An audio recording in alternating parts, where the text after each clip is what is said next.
Let's see if we're streaming. I think we are. Do we have an intro? Do we have a new intro? You want to secure your assets. We can crack the wallet. Oh, we've done it before. We've got rigs, character adversary, attribution mode. With our private keys combined. Building some kind of blockchain super weapon. There's just a number of vulnerabilities that are in the smart contracts. Math. It's probably scary. They all secretly mine cryptocurrency. What coin can I trust? Which one is cryptographically secure? Don't roll your own crypto. CoinSec Podcast.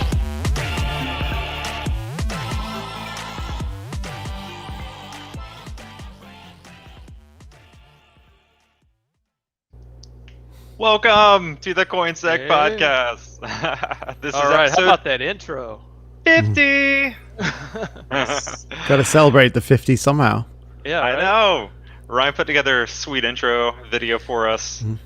Yeah, you know, we gotta there's get sort of a more little to- story in that intro. I just realized that's like it's going through the which Bitcoin or which coin do I want? Then it settles on Bitcoin, and then it's making it rain at the end.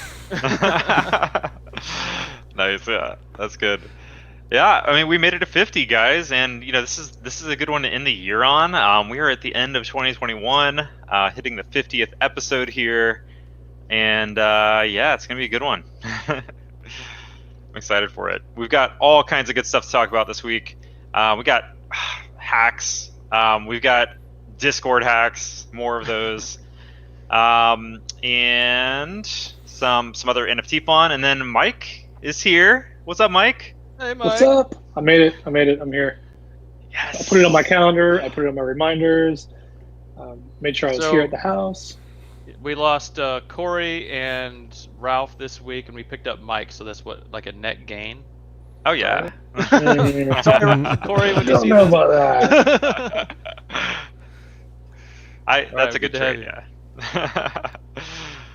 Yeah, Mike's here to talk about some cool helium hacking he's doing this week, which we'll talk about later on today. All right. But yeah, I guess you guys want to jump into the news for the week first? Get started there.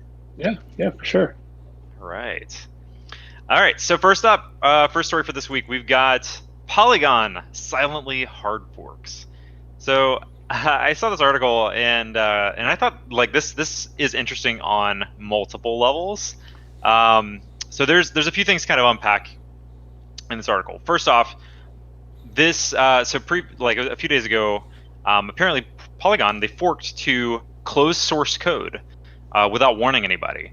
So there was a lot of people that were very kind of like upset and wondering what this mysterious kind of update was that just magically happened, right? And that's one of the things in blockchain, like you typically don't just go to closed source, especially just on a whim, right? Like without telling anybody. And so it turns out apparently that there was some sort of very serious security issue. We don't know exactly what it was, but based off of what has been said and what's been publicly announced so far, there was some sort of some critical vulnerability apparently. And so as part of this effort, they found some vulnerabilities.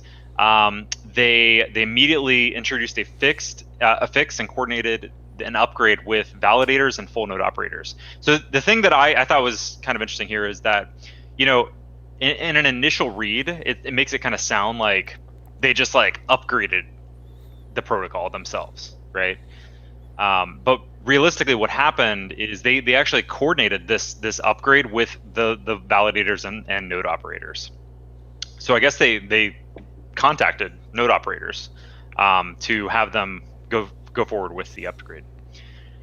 So what do you guys think about that? Just first off, just that idea of kind of forking a public open source blockchain to a closed source. I think they wouldn't have done it if it wasn't critical, right? So clearly there's something underlining there that in the event where they left it open source, it was probably something that was going to have a bigger impact than having a fallout from going closed source and people getting upset, right? And the other side of that too is if you look at some of the reasons why they said that they were doing it, they were working with security researchers groups of researchers, which tends to lend itself to the fact that it probably found something that's gaping. Now, on that same line of thought, I mean, imagine now like if it didn't play out that way, and let's just say that let's say they left it open source and they started patching things. There's going to be a lot of people monitoring that might have been able to weaponize it or exploit it quicker than they could have implemented a fix. So I don't know. I tend to think that it's probably a good thing that they went closed source, and they probably doing that without notifying everybody is probably a healthy way of doing it. Otherwise, there's bigger risks. I don't know, that's just my opinion. But. That's a good point. I like that. I also think that this could be akin to like a company putting a web application firewall in front of their vulnerable application, because we don't know what they're doing on the back end here, right? We don't know if they're fixing or what they're doing and how it affects the network and stuff like that. So I hope they come out at some point and kind of disclose the things that they did fix and what that would have impacted with the network. Because I mean, for those of us who are into open source software, we like to see the code that we're running and that we're trusting, right? We trust it more if it's open source and we can see the code and we can see that there's people maintaining it and stuff like that. I think maybe Polygon's gotten to the size to where they're quote unquote too big to fail. So hey, we're going to go closed source and nobody's really going to complain. What are they going to do about it? But like Mike said, it's probably the right way to go, but it could, lose some trust of Polygon holders. Another thing to consider is, a lot of the more popular blockchain protocols now get forked themselves, right? And so, like for example, we have Binance Smart Chain, that's forked from Ethereum, and so it makes me wonder, maybe they've gone closed source and kind of kept it silent to help those other projects, if there were other forks down the line that have this vulnerability too. To give them the opportunity to patch before. Oh, we've never seen that happen before. That's a good point. Yeah. So I mean, like Steve joked. So we saw something kind of similar with ETH.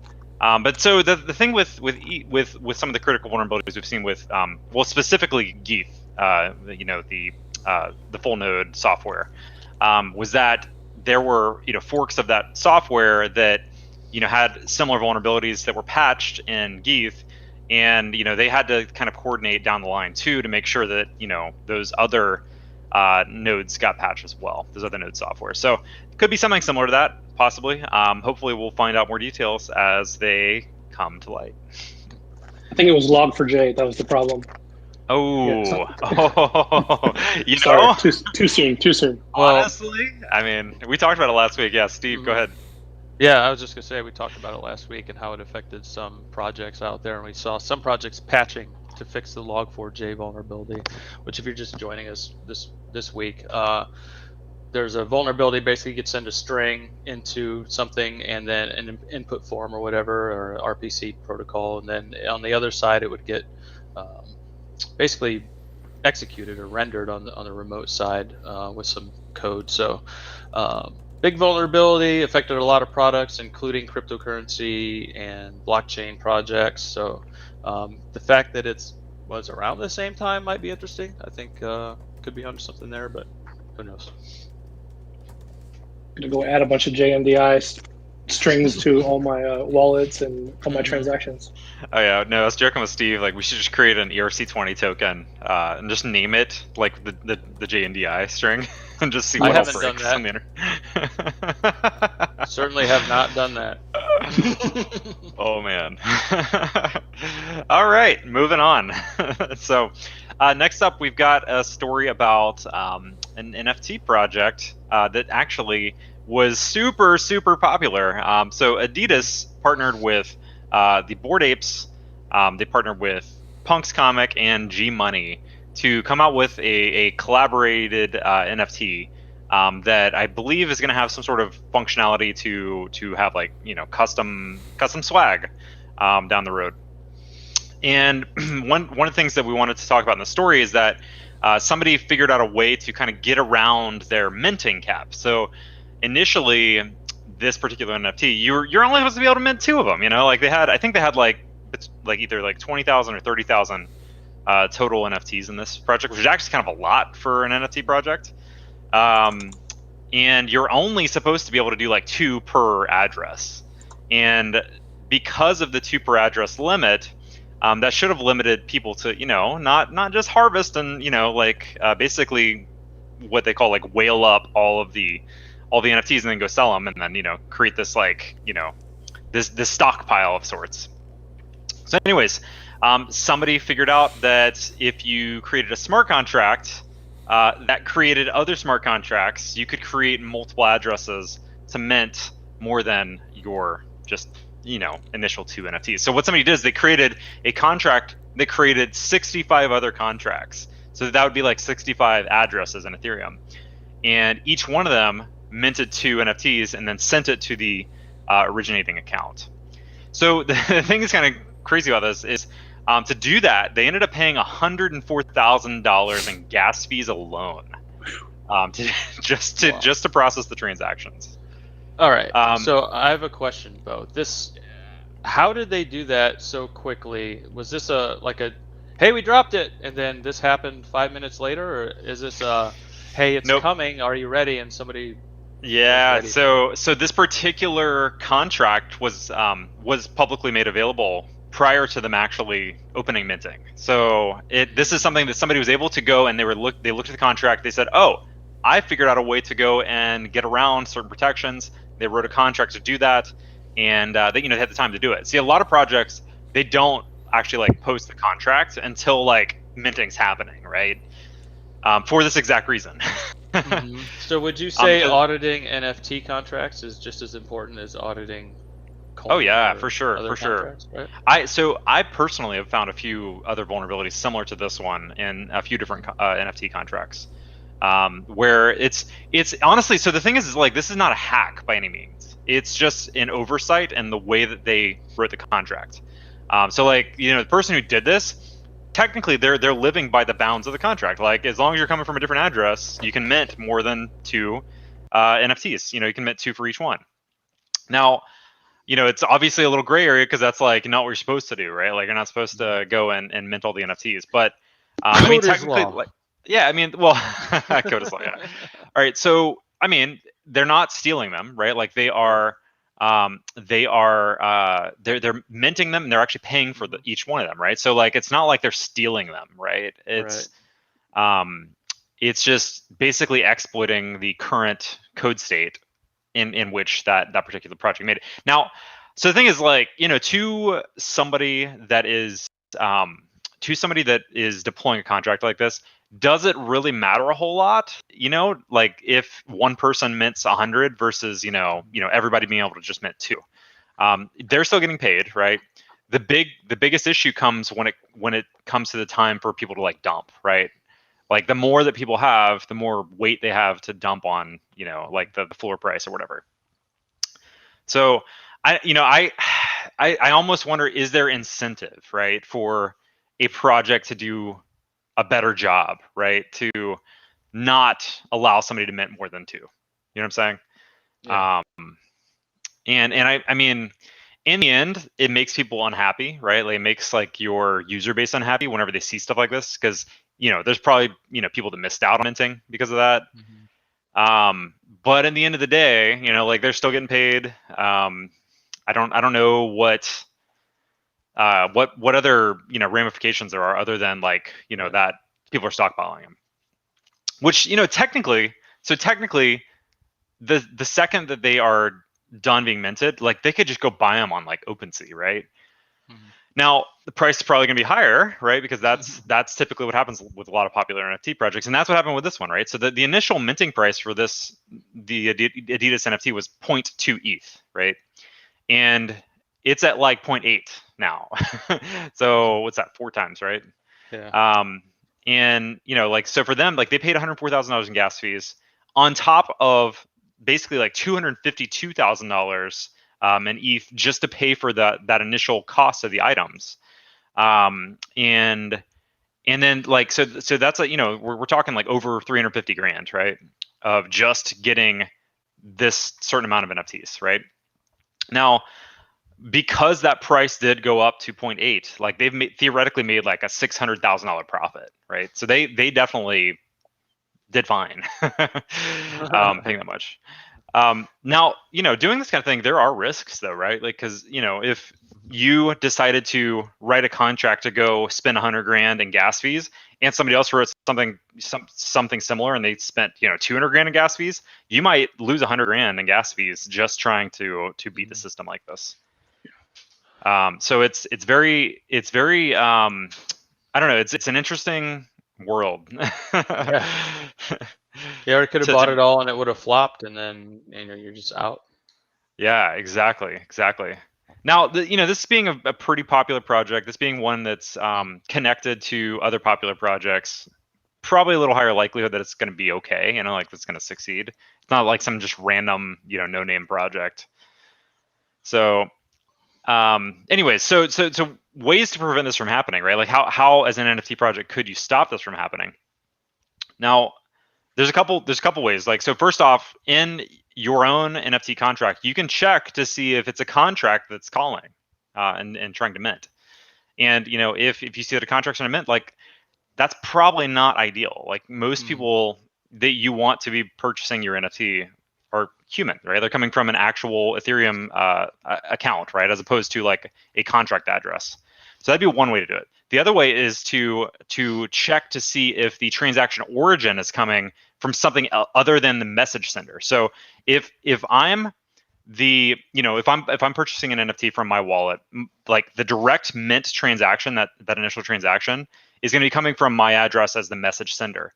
Now, if I created a contract that created another account that then tried to mint, the actual message sender will be different than the transaction origin. So if you can see that like the transaction origin is like further back, then that might also indicate that there's some sort of automation in play to try to harvest more. Is that a bad thing though? Like, because I'm just thinking this through. Like, I mean, from a purchasing perspective by yourself, right? I can understand like a person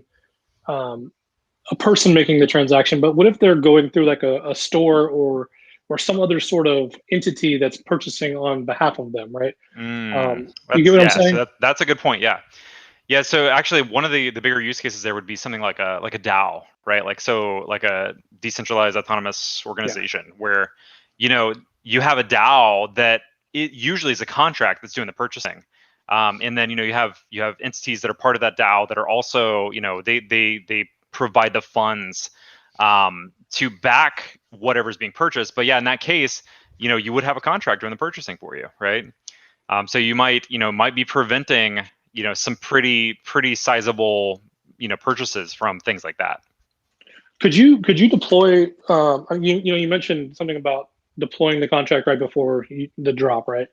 But could you do a contract that gets pushed beforehand that has some sort of measure in there that's like checking the date and time to determine whether that contract is live? Is there something? Because I don't really remember on Ethereum, for instance, if there's any built-in functions that give you the ability to get like a transaction date and time, and then take that transaction date and time and then scrub it against like maybe like an M32 or something that's like of a date. And so that's like a go live date. So you'd have a safety measure that just basically says if the transaction date and time is greater than or equal to whatever your launch date is, then allow it to go through. Otherwise, don't do it. I wonder if something like that would work. Yeah, so what they normally do is they just have a switch. So most projects just have like a switch that you call that enables minting, right? So it's basically just like an on and off thing. From the account owner or from the contract owner? Yeah, so it has to come from the contract owner. Yeah, so usually it's just a switch that, like, and honestly, sometimes there's more than one switch too. Sometimes there's like a pre-sale switch, there's like whitelist switches, there's, Gotcha. other ones that turn on minting for certain addresses, that kind of stuff. I haven't seen a whole lot that just straight up program in the date. Most of the time it's like manually somebody's like saying, okay, now is the go live time. And this is a good thing to have too, because like if there's an issue, which actually this happened to this exact NFT, right? So this Adidas NFT. So they actually stopped minting like I think it was like 10 or 15 minutes in. And they had to pause the contract. So this is something that they could code in, right? Like they started the minting and with one transaction, then they stopped it with another. And the reason they did it is because so mutant ape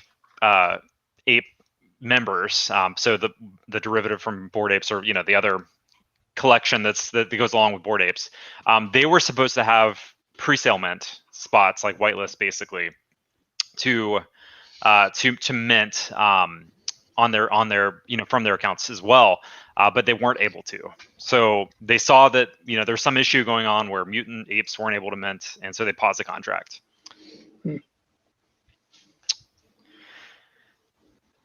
So, all right, I guess we can move on. That one's definitely an interesting one. Yep. All right, Bent Finance hacked. All right, so Bent Finance discovered a potential exploit Monday. So this was just a few days ago, December 21st, and disabled claims. The hack transaction was sent from the Bent Finance deployer. So this was interesting, right? So they saw that the initial transaction that was part of this particular hack came from the actual deployer account. And they're working through it currently after deploying 2 independent white hat developers. Bent Finance proactively advised investors to withdraw funds and plans to reimburse losses one way or another. They still have not released a whole lot of details on this one though. But it sounds like there's probably some sort of key compromise here, maybe, if I had to guess. Or a rug pull, I guess. The other potential, right? It is interesting. It came from the deployer, so yeah, they would have to have ownership of that contract somehow, right? Right. Yeah. So, well, if you're out there and you were part of Bent Finance, hopefully you got your money out in time. Yeah. Or get it out now. Exactly. We have another story that's kind of similar to this. Like any of the staking protocols, they terrify me these days.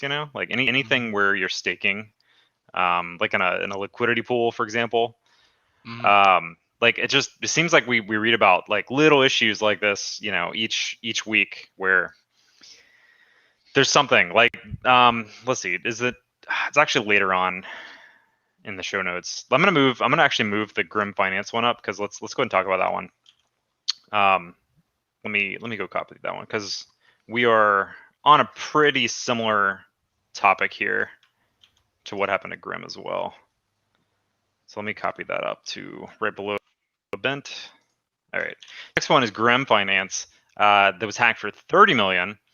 So this was a fork of Beefy Finance, offering auto compounding LP vaults on Phantom. Now, this one was kind of interesting because this ended up being a reentrancy issue, and it's it's honestly kind of odd to see these days, right? Like we haven't seen a whole lot of actual exploits against reentrancy in a while, and it's because that like whenever people started looking at smart contract vulns, like that was one of the biggest ones, right? Like that's one of the more common issues out there. And so there's been a lot of security tools that are out there now to help find reentrancy issues. Right. And so we talk about one project affecting another, right? And we talked about Geeth, and then it gets vulnerable, and other products that use it are also vulnerable. This was a clone from Beefy Finance, so I'm wondering if any of this translates back to that or other clones, or is this something they added after the fact? All right. That's a good question. Yeah. Because if it was me and I was going to stand up a cheap AAM or automated market maker, I would clone something after they've had an audit. Hey, our code's been audited by somebody else. Yeah. Just make sure you use all your operators and numbers and stuff. That's my concern. Is where else would this affect? Because like you said, we don't see this very often, right? This anymore. Yeah. And for those who don't really or haven't heard of reentrancy or don't understand it, the gist of it is that basically what's happening is the code has a spot where you can execute an external smart contract that re-enters into the same contract again and performs a similar action prior to it actually being updated in that originated contract. So for example, in this case, the attacker was able to loop additional false deposits within the initial call basically increasing their share of the vault. So once it got to this specific section of code, what would happen is it would call their external contract. The contract would then re-enter into the exact same function, which just basically looped around in a circle before it got updated within the actual originating contract. And this is something that there's libraries for now that check for reentrancy, that block reentrancy. There's tools out there to find reentrancy issues. So it's definitely something that should not end up in many smart contracts these days. Let's see. So one other thing that's kind of interesting to note here is the Grim Finance team has an ongoing investigation tracking the movement of funds across the attackers' accounts and have found links to various centralized exchanges as well. So that's the thing we've talked about is what do you do with the money when you get it out, right? Like and honestly, you don't send it to a centralized exchange. That's a bad idea. So what you do is you just give all the funds back, and you just write, we were just testing to see if it worked. Yeah. So We've seen that a lot too. Yeah. People just giving it back. Yep. But you have to wonder, like I can't name one person or entity they've tracked to a centralized exchange that has actually been picked up. And I know we've talked about scary. that. I mean, it's terrible. I mean, this stuff is it's thievery. It's robbing people. I mean, we say code is law all day, but if I put money into a jar and you come and just take it out, or you're kind of taken from me. So I mean, it's sad that we can't track down. And yeah, you know what you could do too, though. Like, I mean, if you're an attacker and you're having all this, and you know that they're on your trail. I mean, what better way to make it look like you're going to a centralized exchange than to just send real addresses at centralized exchanges, small transactions? Yeah. Hey, Bo, what's your address? I'm going to send you something. It's not hard to find. All right, so next up, I moved this one up in the line too because the next two after this we're talking about NFT hacks. So let's keep talking about these finance site hacks first. So this next one up is Visor Finance. So I just saw this one today. So Visor allowed certain contracts to mint unlimited rewards. So they had a vulnerable require check in the vVisor rewards contract deposit function. The hacker was able to mint unlimited shares using their own contract.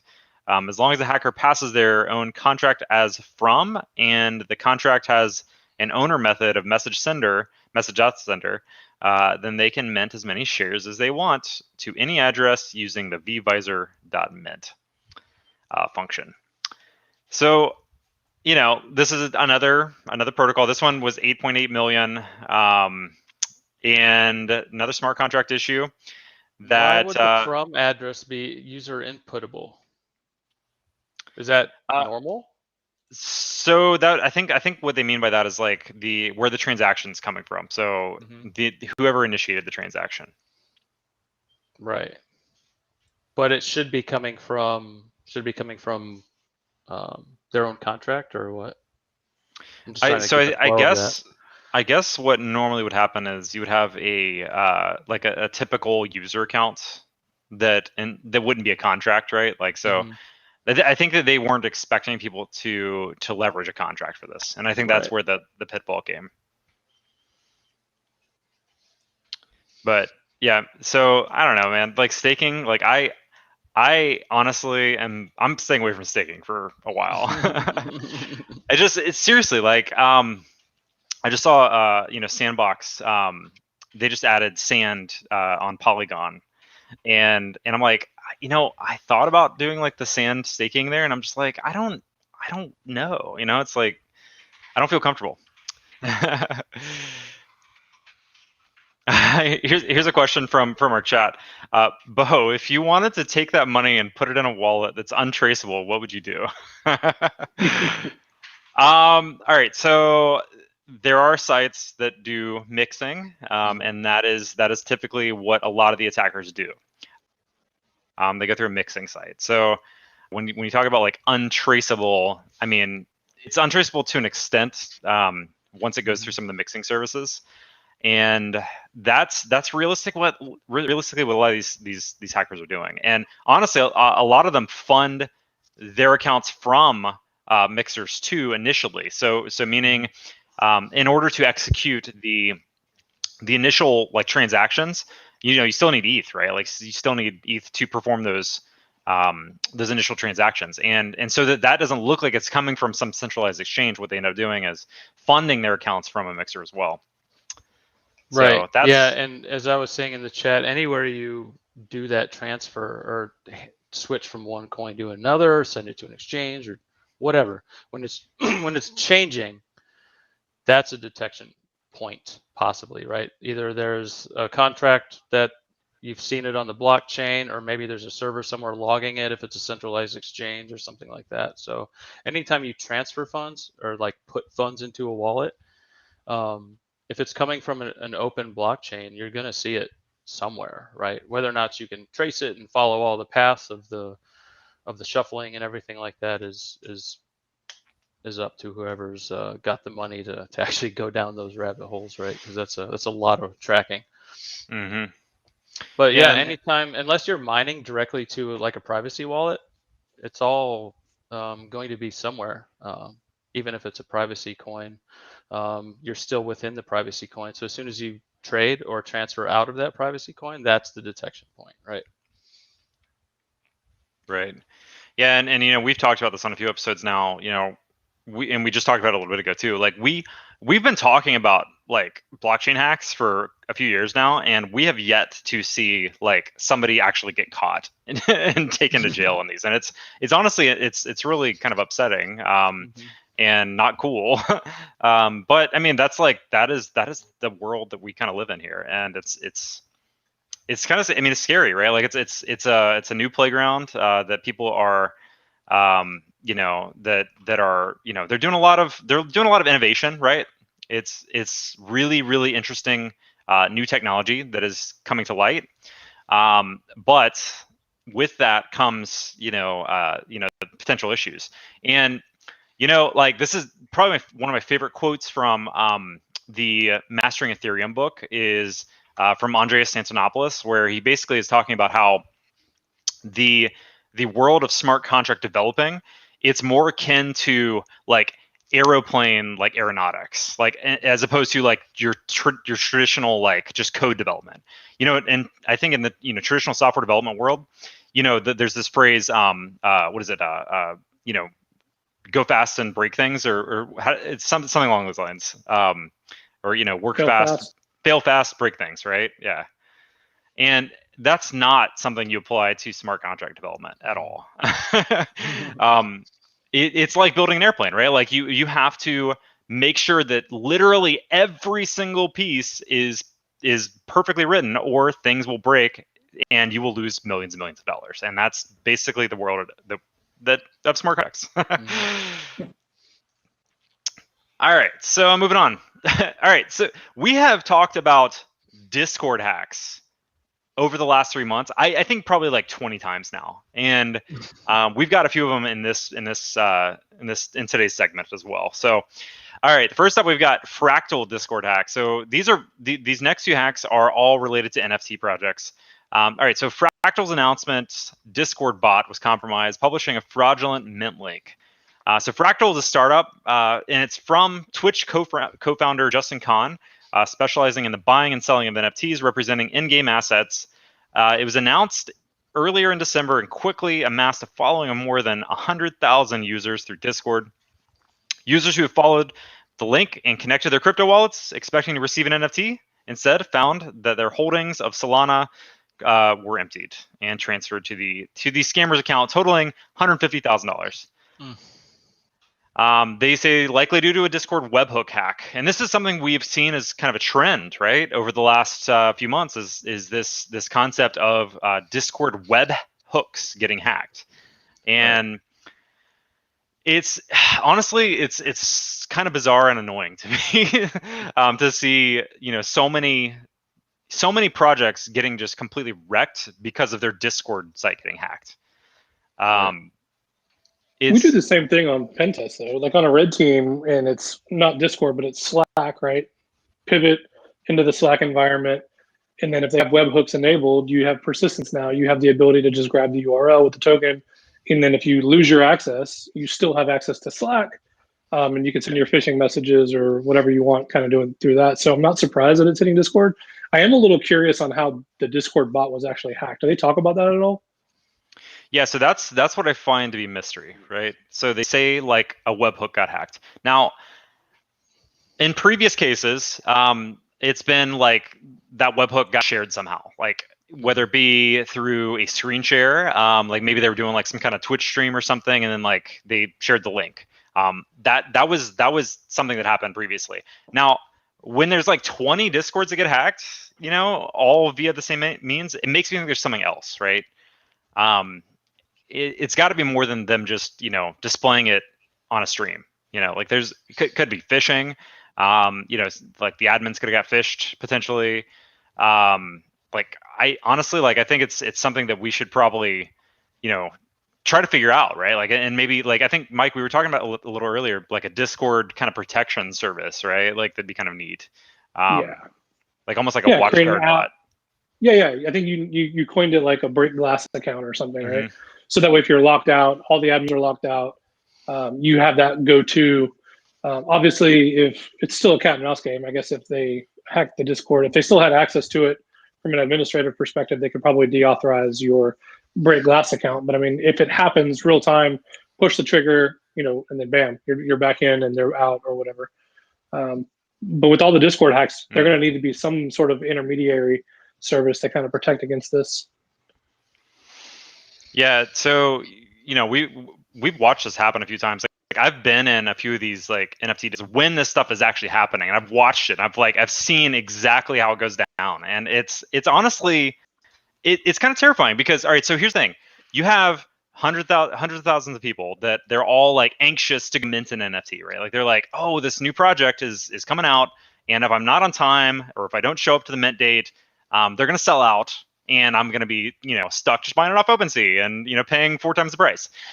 So everyone is like just, scratching the bit to go mint as quick as possible. And so it creates a situation where the second there's that little glimpse of hope that you can go mint, everyone jumps on it and tries to mint. So what happens is whenever these, Discord sites get hacked, the hackers, what they do is they will lock down the Discord so that nobody can post anything. So nobody can be like, oh, don't mint, don't hack, we're hacked, that kind of thing.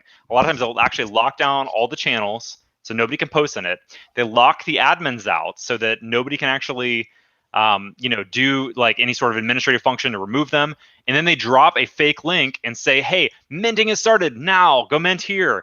And and then you go to this page and it's literally got like this interactive like timer that's already been pre-programmed that's like showing like the NFT like that have been sold already like skyrocketing. So everyone's like, oh my god, I better buy. It's pretty intricate. It's a pretty intricate process, and so people they just jump on it and they see that number going up and they're like, oh crap, I better hurry up and mint, and they just do it. So yeah.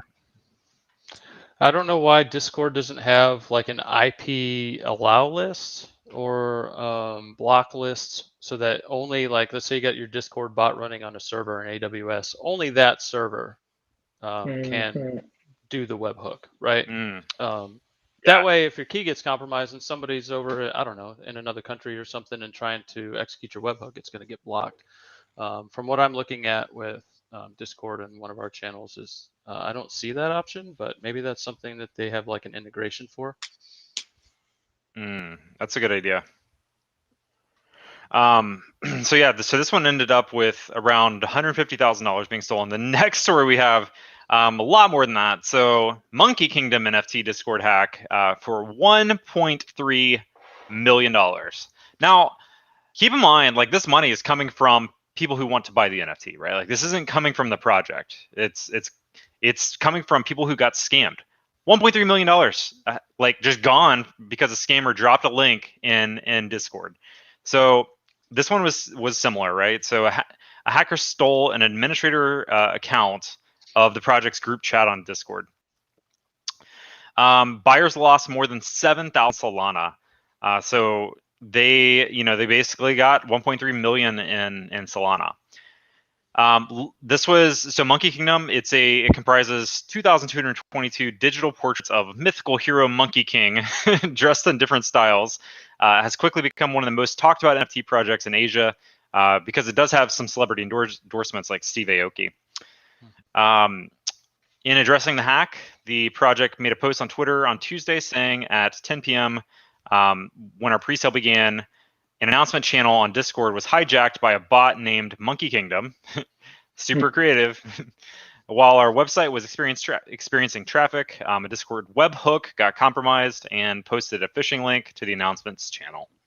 They do so. Here's one kind of cool thing that a lot of projects are doing, though. There are some projects that are actually refunding their users. Obviously, they're taking a huge hit, right? Like $1.3 million, but they are like, so for example, Monkey Kingdom is doing 7,056 SOL to refund a lot of those lost funds. Yeah, that's cool. All right. Yeah, so I mean, So how do we battle Discord scammers? Yeah, I mean, so the next story is not the right answer. Don't do this. But all right, so this next story is probably one of the more unique stories that I've seen recently around these Discord hacks. Somebody actually tried to hack back, and this is something that we do not advise you to do ever, because it is also illegal. But so there was another Discord hack recently for Jenkins the Valet, and in this particular Discord hack, somebody just, I don't think they actually compromised like a key or actually a webhook in this one. I think somebody just like pretended to be a user within this Discord that was like an admin, and then posted a fraudulent link, and then they ended up getting 16 ETH, which is not crazy amount compared to like the other ones we've seen. But somebody in that Discord, a user called PunkGod69, fished the hackers themselves. So they actually decided that they wanted to kind of get even with these hackers. They made their own phishing link, sent it to the hackers with some sort of screen capturing utility, which we were talking about this earlier. We were trying to figure out, like, there's probably some generic rat, if I had to assume. Interpreter payload, who knows, with an HTA file or something.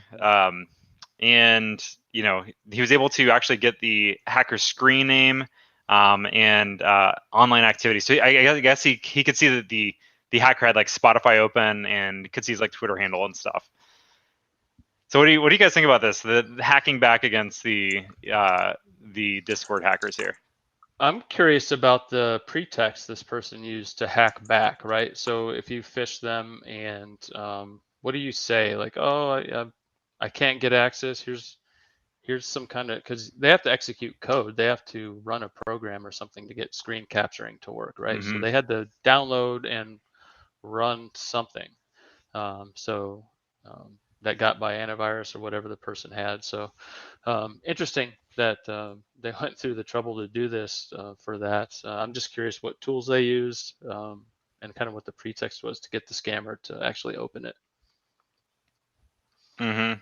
And the other thing too to consider here is like the realistic, like how real was this, right? Like this person could have just making this all up, like it's hard to say how valid this is, but it's interesting, like kind of curveball out there. Yeah, right. Yeah, you could totally blame somebody else. Mm-hmm. Maybe it was him. Never know. Just blame it on somebody else. What it does show, though, is that if you're going to scam, and these scammers that are doing this kind of work, no operational security whatsoever, right? You got Spotify playing with your real name, pulled up on your computer. Clearly, you're not, I don't know, I'm not going to say you're not like you've been doing this for a long time where you don't really care about your OPSEC, which seems kind of weird, but especially if you're going to put that much effort into kind of scamming. I don't know. I guess dropping a phishing link is not too much effort, but yeah, I don't know. All right. Well, that's it for the news for this week. But we do have a cool segment here on Helium that Mike's going to kind of walk us through. So Mike, like Helium, I first heard about the Helium network back in like probably March, maybe April, around then. And I started looking into it back then. I think I don't remember when I started talking to you about it, but it wasn't long after that. Because it's kind of an interesting concept, like this concept of basically this blockchain powered network for the Internet of Things. Like that's kind of the gist of it, right? Yeah. So you talked to me pretty much right around that same time about it. I learned about Helium through you. You're like, dude, check this out. Like, we can get these boxes and do this thing, and it was like a super cool idea, but you couldn't get the boxes anywhere. And you're like, yeah, still haven't got mine. You still haven't got, I know. So I'll show you guys a little hack here in a second in order to get a box quicker. But yeah, so Helium, super cool. Like, I didn't realize that it was over LoRaWAN when you were telling me about it. LoRaWAN's like a new protocol. It's this low power, long range protocol that was written together for low bandwidth data transfer. So it's like literally 24 bytes or so. And then the idea is you're providing coverage. So the concept of it is you provide, you have a miner, and your miner is this thing right here. Basically, it's just this little LoRaWAN. I'm covering my serial number up because I don't trust anybody. And so this is one that I got 2 of these. And so what it is just providing LoRaWAN coverage over, 10 miles or however, depending on your line of sight where you're at and your antenna. And then it's connected to the internet and the blockchain, and it has this whole thing. So when you were telling me about it, it was this cool idea, but I didn't know that it was LoRaWAN. I knew about LoRaWAN because my father's actually been to protocol LoRaWAN. I think he did a blog on it. There's a blog on Black Hills that he just dropped, I think, like a week ago. I'll add it to the show notes. I'll go find it and add it to the bottom of the show notes. Yeah, cool. So and so he breaks down like the protocol and just kind of the details about it. So I won't even do it. I'll do it a disservice if I even try to communicate more than what he's already done. But it's kind of like Bluetooth and wireless, but it's not neither. And you got all these different protocols and whatnot. But this is more for kind of like rural areas where you don't have any sort of cell phone coverage or it's too expensive. I was looking into it for our cattle because we have a farm and we have cows. And so I wanted to find a way to basically pick up grazing patterns of my cattle, and then also be able to tell whether they've been stolen or if they broke out of the cattle gate. And so when my dad was like looking into different types of protocols, he came across LoRaWAN, and then I was like, wait a second, this sounds so familiar. And I went back, and then sure enough, it was the Helium that you were talking about. So that's kind of the nature of what it's used for. It's used in a lot of different industries, from agriculture to industrial control systems. And so if you're wanting to monitor like the environment or something with low data bandwidth over a wide range, it's super cost effective. You could run it off a battery for a year, 2 years. And that's kind of the nature of what it is. So your miner is basically providing proof of coverage. That's their way of determining their census, so to speak. And so you basically just mine cryptocurrencies or mine the HNT. And that's pretty much it. People could pay for data credits and use the network. There is another public network that's not like a blockchain, but it's called the Things Network. And so that's kind of the competitor of Helium. Helium's the People's Network. And so, yeah, in a nutshell, that's pretty much what it is. You get these hotspots. If you can get these hotspots, these hardware devices are actually manufactured from pre-approved vendors and manufacturers. So Helium kind of controls who can create them, which is where it becomes really difficult. So inside of it, I did a teardown of this one. I bought 2 of them, and I just reverse engineered this. I popped it off. It's basically a Raspberry Pi in here with a LoRaWAN concentrator, which is basically turning this into a LoRaWAN gateway, which sits on top as a Pi hat.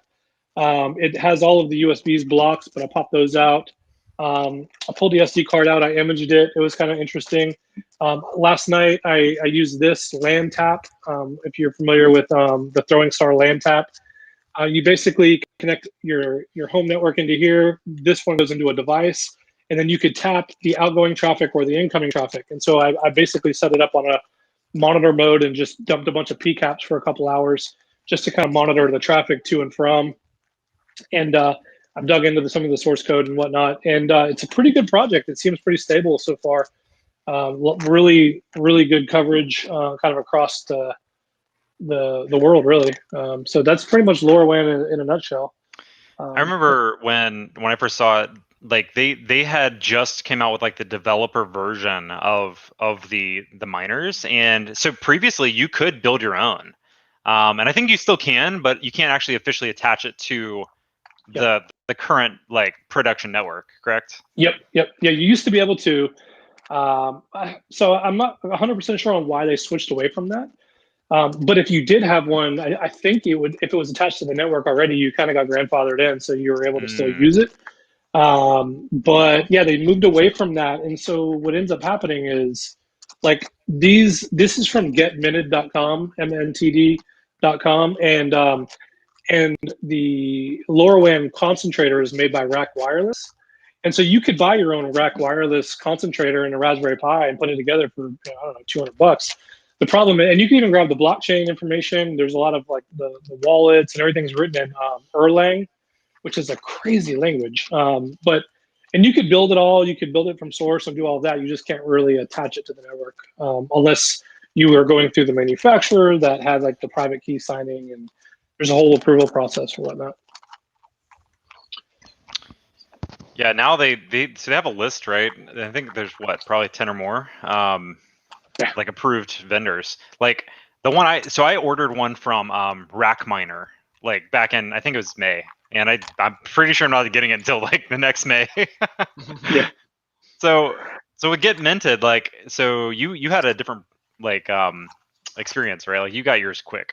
Yeah, I'll show you real quick. I'll share my screen, and then what I'll do here, I'm gonna show you a little hack that I did that I put together.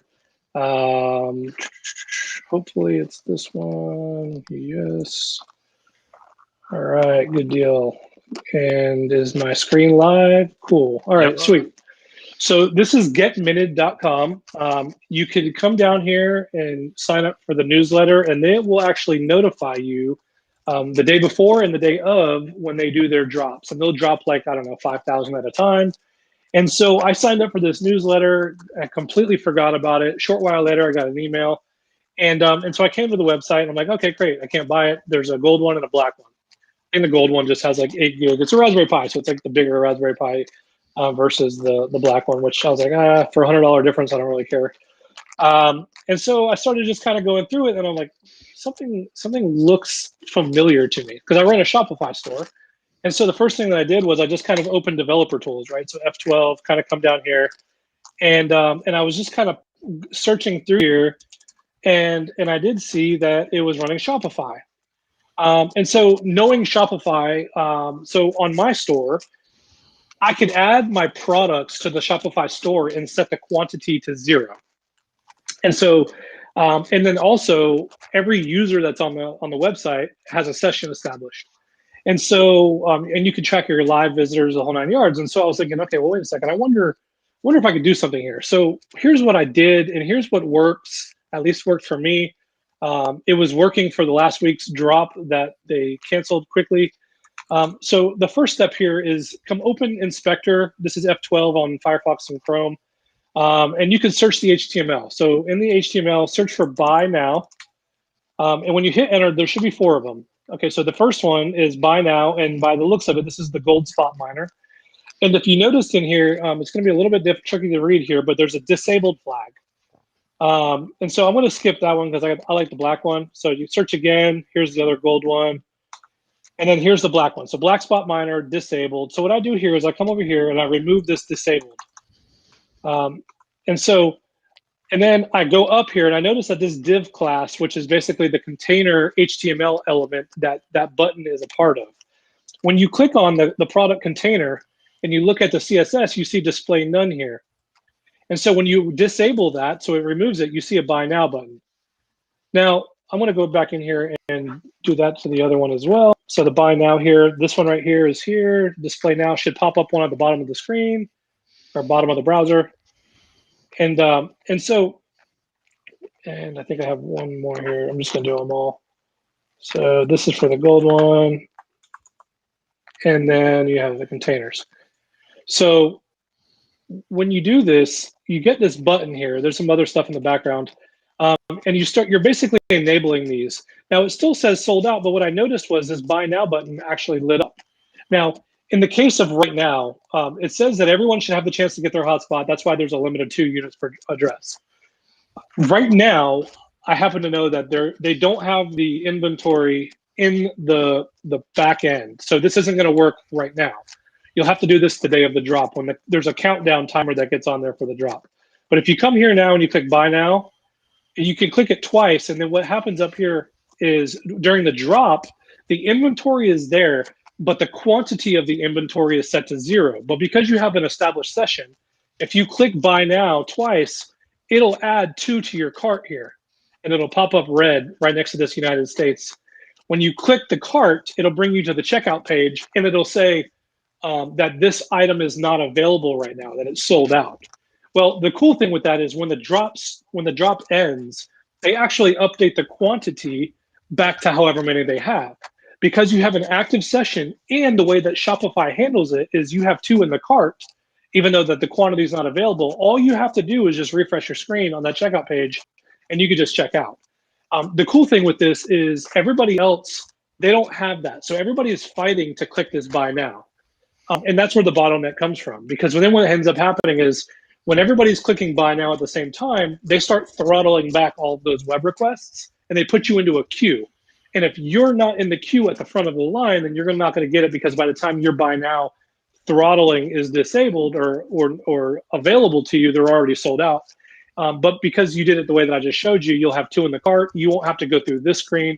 You're at the very front of the line. So if they said on the back end, add 5,000 quantity to the black spot miner, really what becomes available is 4,998, and that's because you already have 2 in your cart. And that's how you get them really, really quickly. It's a pretty cool trick. I got 2. As soon as I did it, I got it. It worked. Last week during the drop, I was trying to do it for 2 more. And I had it in the cart. I went to check out, and then they pulled the entire shop offline. Wasn't because of me. It was because of the bandwidth and Shopify and Amazon outage and all kinds of stuff. But yeah, so that's the cool little trick in order to kind of get them ahead of time. Very cool. That is super cool. I'm gonna have to try that out for the next one. Yeah. Cool. Awesome. Cool. Thanks, Mike. Yeah, no problem. I would know what I'm suggest, doing when I get that email. yes. I would suggest too, if you do get your hands on one of the miners, this antenna is okay. I mean, it's actually a really good antenna. The problem is you want to be able to put it outside. You want to be able to put the antenna outside. You don't have to put the whole device outside. So I would suggest upgrading the antenna. I had it live for like a week, and I wasn't making really anything. I wasn't mining very much. I wasn't seeing any of the challenges or the challengers, because there's this whole process for the mining where you can issue challenge requests, and then your miner will broadcast the receipts across LoRaWAN, and anybody that sees it basically confirms it for you. These little antennas don't do it justice. So as soon as I put an 8 dBi antenna on my second story outside, I started doing really, really well. It's mining really well now. So definitely get an external antenna. Nice. Cool. Well, I think that's going to wrap it up for episode 50, guys. It's been a fun year. Yeah. I think we'll probably skip next week because next week's like New Year and stuff. But then we'll probably pick it back up the first week of January in 2022. It's been fun, guys. We'll be able to talk about all the crypto things we got for Christmas, right? Yeah. Hopefully a Helium miner. Yeah, right. I told my wife all I want for Christmas is BTC, so we'll see. There you go. Nice. Awesome. Well, guys, if you want to see the articles from today, we have the show notes are posted in the description for the video and on CoinSecPodcast.com. You can follow us on Twitter at CoinSec Podcast, and give us a subscribe on YouTube. We appreciate it. And we'll catch you guys in the new year. We will see you in 2022. Cool. Bye, everybody. See ya. Bye.